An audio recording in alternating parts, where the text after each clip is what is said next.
What's up, YouTube? I'm hanging out with Nick Young, Velox Training Group.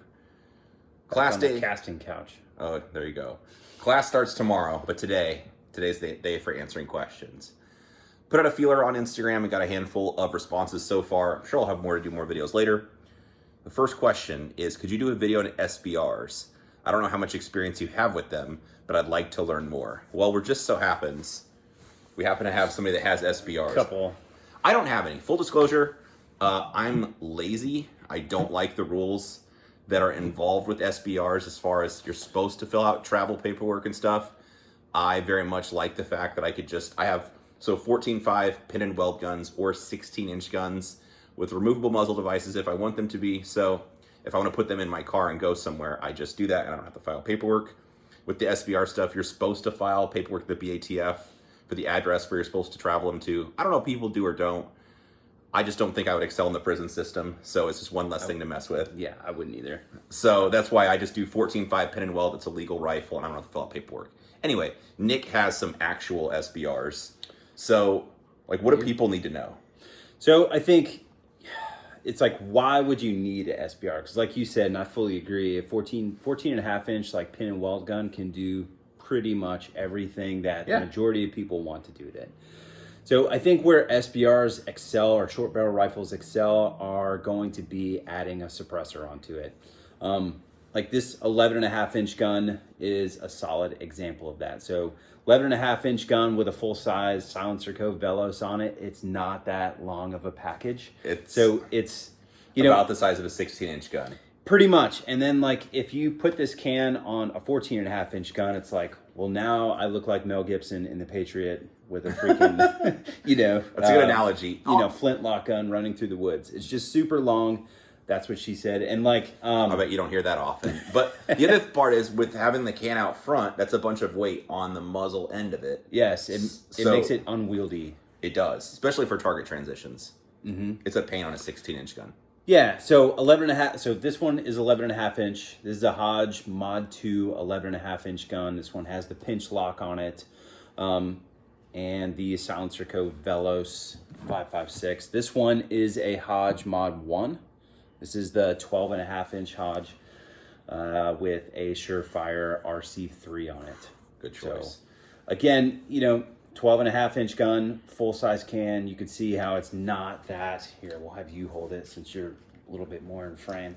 Oh fuck, you're a lefty. You can't get in frame either. I'll hold it this way. But you can tell it's a nice size. I think people hold these backwards. Sorry, go ahead. For me, 12 and a half inch guns, if I was going to pick one SBR length, it would be a 12 and a half inch gun for several reasons. First one being, you're going to have more rail space on a 12 and a half inch gun. It's not if you compared these two, it's okay, Nick, yes, we have an inch more rail space, but that inch actually makes a pretty big difference, especially if you're going to, there's a lot of these. Use that line often. Especially if you're going to put lasers and flashlights and pressure pads and stuff. That little bit of real estate definitely helps quite a bit, especially if you're maybe a little bit taller, you want to get your arm out a little bit further. Mm-hmm. I think that 12 and a half inch length is pretty primo in my opinion. Also, with a 12 and a half inch gun, you are going to have a very, very similar velocity that you would have on a 14 and a half inch gun, which in my opinion is pretty fly. That particular gun, I've taken this out to 650 yards with our friend D out in Arizona. So 650 yards, I had a magnifier behind it, turned on the ballistic reticle in the SIG Romeo 4T. That's the SIG that doesn't blow up, by the way. They all did, but okay. Yeah. So the ballistic reticle with the circle, bottom of the circle with the magnifier behind that particular gun with regular PMC 556. Yeah. Right at the bottom of the circle was 650 yards. So pretty good. And like I say, it's very similar velocity that you would get out of a 14 and a half inch gun. Well, let's talk about reliability, because I think that's one of the problems with these, in my opinion. Mm-hmm. So I don't know what the proper, the military designation, there's a 10-3 and a 10-5, mm-hmm. 11-5. 10-3. And then there's a 12-5. Yep. So what's, because when you get the barrel shorter, mm-hmm. you have less to cycle as far as the gas system. Less dwell time. Yeah. And so that makes it more like there can be more reliability issues. It's more right? of a violent system. I think, like when the CQB-R first came out, like the Mark 18, when they took the Colt barrels, chopped them down, and they didn't open up the gas port, like I think they saw reliability issues. And then like the standard Mark 18s, if you were to go buy one off the shelf, I actually have one. It's super violent, man. Like the gas port on those things are freaking huge. And so those little guns beat the shit out of themselves, especially if you put a regular suppressor on it. And by regular, I don't mean like an RC3. I mean like a regular like RC2 or something like that. Non-flow through can. It just beats the hell out of itself. So yes, it is a way more violent system than something like this. Like this 12.5 inch is very, very pleasant to shoot. I think those shorty guns are more sensitive in buffers also, if I believe. It's like you have to put H3 or something in them. Yes, just help try to like slow the thing down. The one that I currently have, I've got a Tubbs flat wire spring in it. Have you ever seen those? Yes, I'm familiar. So the Tubbs flat wire spring and an H3. And that like slowed it down just enough to where it was like, all right, I can shoot this thing and it doesn't feel like it's gonna beat my shoulder off. My friend Kenny has one of those Mark 18s, whatever, with like, it's not a bird cage, but it's like some kind of a little bit of break-ish. Yeah. And it's awful. Honestly, like it feels like your like fillings are coming loose or something. It's not very much fun to shoot. Yeah, dude. You stick like a dual port brake on that thing, it's just too much. Really rough. Yeah. No, that makes sense. I think the other, so the 12.5 also has mid-length gas. That one is a carbine gas. There are some that have mid-length gas. I've played with those a little bit on 12.5 inch guns, and I haven't been a fan just because of the reliability issues. I think I've heard that also. It moves it to where it's like almost on the ragged edge of not running. Yeah, because like, so if the end of the barrel's here, then the last, like your gas system ends like a couple inches from the end of the barrel, right? Like zero. Oh, sorry, I'm off frame. But yeah, it'd be almost just right under the very end of the handguard. Yep. So all the Hodge guns, all the shorty Hodge guns for the most part are going to be carbine gas system. Okay. It really works out for them because I think it's just the way that these things are fit together, like super duper tight. It's a very anemic gas port, but dude, this thing will cycle like steel case wolf. Okay. So. Nah, that sounds cool. So if somebody's going to buy one, you suggest, oops, I should move that out of the way. Put it right in the middle of the frame. 11.5, 12.5, but not the shorties. I would not do any shorter than 11.5. Okay. And sometimes, dude, sometimes the 11.5 inch guns are pretty violent cycling too. This one, I mean, the Hodge guns are going to be pretty baller. So I mean, this one doesn't kick super hard, but I was thinking like you need some PSA like 7.5 inch AR with a bird cage or something on it. Yeah, something like that miserable. would be pretty brutal. Yeah. Ugh. Brighten your whole day if you shoot that thing indoors. The next question. Thoughts on which PDP you recommend? In between PDP match, 5-inch polymer, 5-inch steel frame match, and Pro X. Could you break down the differences in feel, holster compatibility, and maintenance? We get so many Walther questions. I know, it's the most asked stuff for sure. I'll try to give you like the 4 dummies answer. The steel frame and the polymer frame holsters, or the guns, are not interchangeable with holsters if the holster is tight. If you get some that are very loose, you might get a holster that works for both guns. I really like the GX Products holsters. Leif's a friend of mine, and they're molded specifically for the gun, so they're not going to be interchangeable at all. Otherwise, as a whole, like as a general rule, the polymer guns are about half the price of what the steel frames are. The steel frames are definitely less, in my opinion, less recoil, less felt recoil, just because of the weight. The steel frame, you can also change the grip panels, which is nice. Otherwise, the polymer guns just are what they are. You're going to probably use silicone carbide or something to probably build up the grip if you want to change the size of the grip. Agreed. First thing I always ask is like, if I'm going to buy a pistol, I'm going to buy 2. So if you can afford 2 steel frames, I would say go with the steel frame. If you can't afford 2 steel frames, I would say buy the polymer gun. Obviously, there's some other things that you could talk about with that, but I think as a general rule, you should definitely buy 2. Maybe have 1 match gun, 1 training gun. Yeah. Beat on the 1 gun, and then have the other one for like match day or whatever, something like that.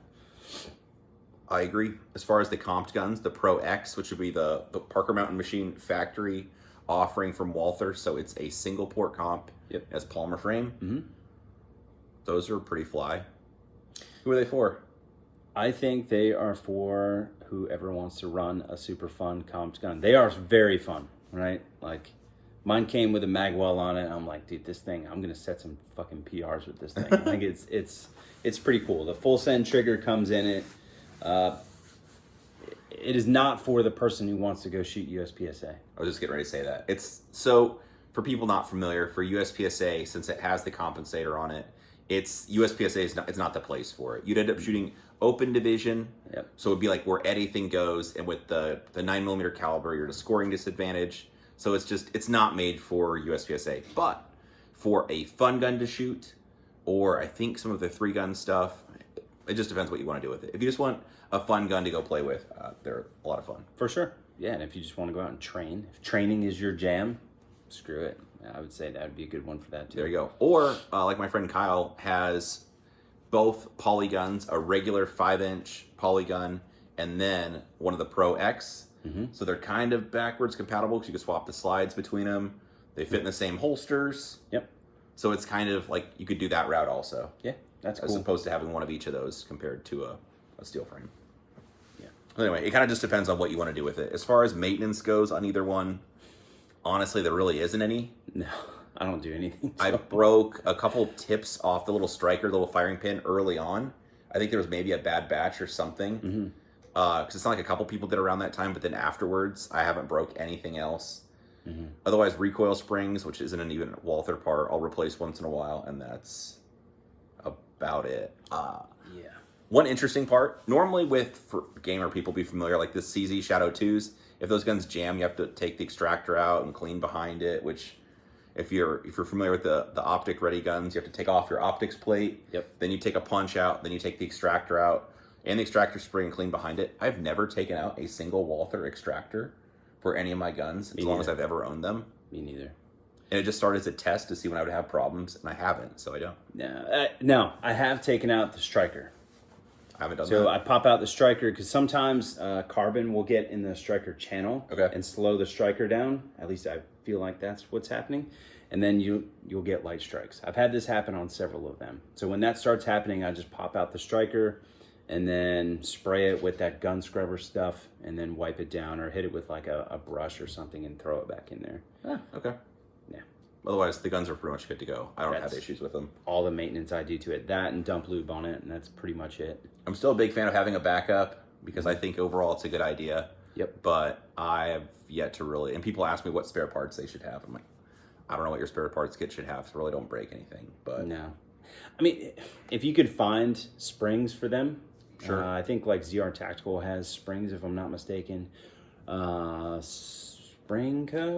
Not Springco. Springco has a trigger return spring. Trigger return, yeah. Like springs. I would have springs. Sure. I mean, springs eventually will wear out. Yeah. But like I have one here that I have well over 100K on, and I've never replaced any of the springs in it. And it just keeps working. And it just keeps working. I'm not saying that's what everyone should do. I'm just saying that's kind of the plan that I'm on. Yeah. Because I'm like, I shoot it a bunch, and then I'm like, oh, you know what? I should change those springs, and then I never do. And then it still works. I like that.